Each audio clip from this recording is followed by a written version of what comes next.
Good evening, class of 2010.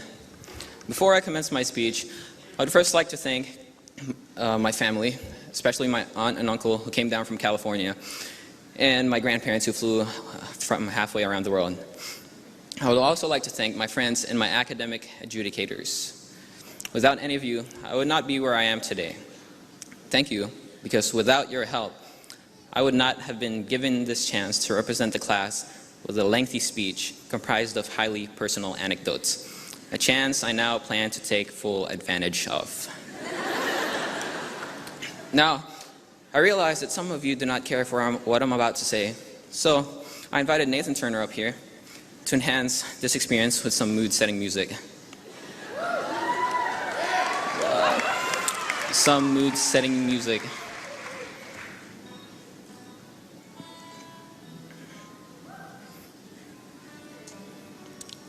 This should accommodate your ears so that as you get bored and zone in and out of listening to my speech, all you'll be able to hear is the soothing sound of the guitar. Okay, so to start, I show you the beginning of freshman year.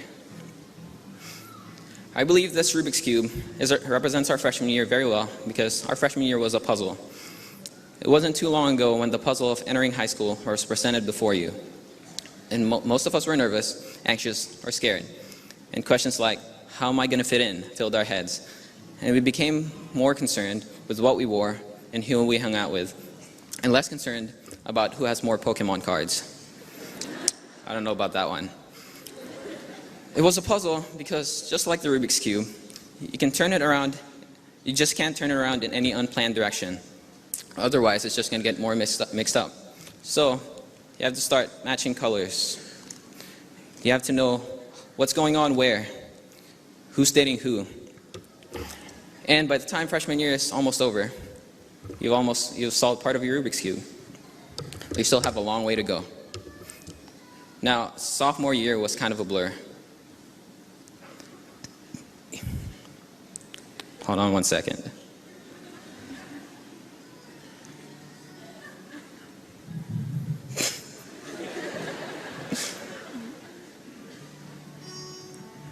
Okay, that works. Now, sophomore year was kind of a blur. You now know what's going on in high school, but you're still an underclassman, so there's nothing much going on. Time passed quickly, and everything was drowned out by the freshman's whine and the upperclassman's authority. So, when we piece all the parts of sophomore year together, it creates a rather hazy, fragmented memory that kind of feels like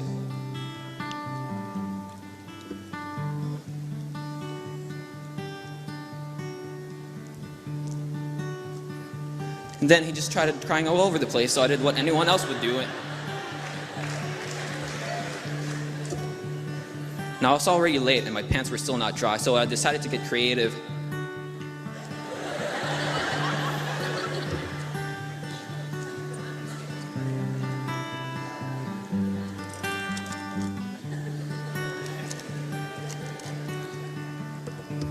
And thus, we coast through sophomore year, leaving ourselves to wonder what really happened. Yet we managed to solve more of the Rubik's Cube. And then junior year.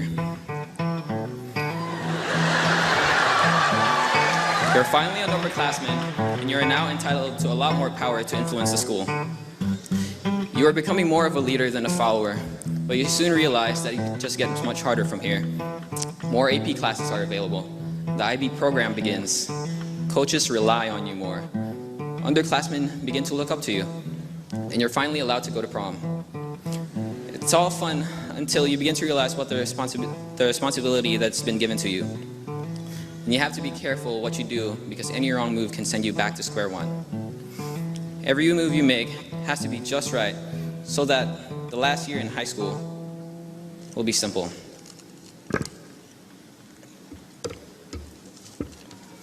Now, if you've set it up right, senior year wouldn't be as complicated as your previous three, because most of you don't even have a fourth period.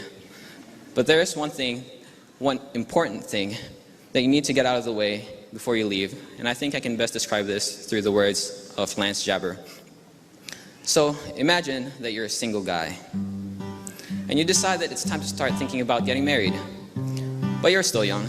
you don't want to rush into anything, so you spend years trying to find the perfect girl. Every chance you get, you travel all over the country just to try and meet new people.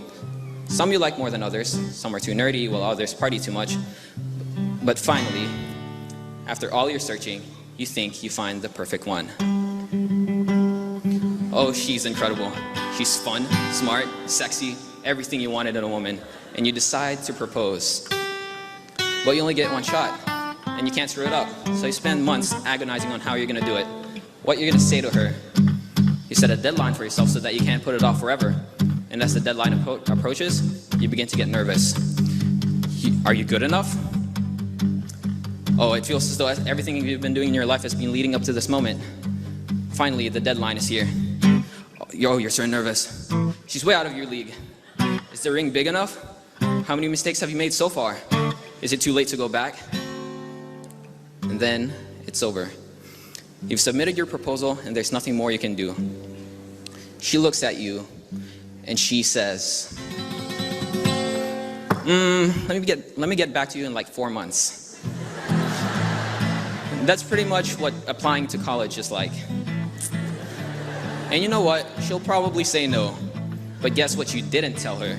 You proposed to a bunch of backup chicks just in case she rejected you.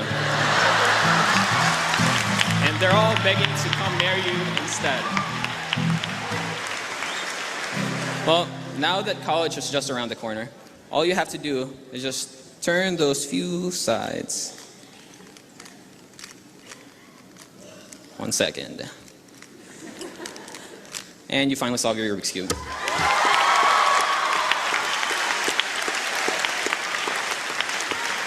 So now it's time to say goodbye to high school and say hello to college.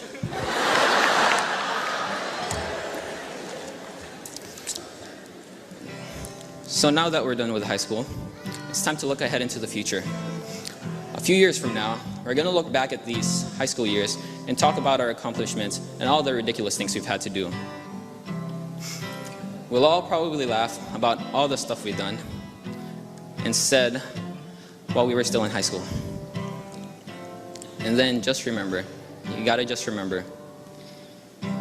As we go on, we remember all the times we had together.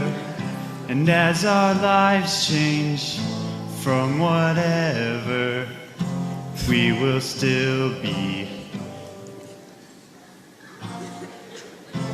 friends forever, yeah.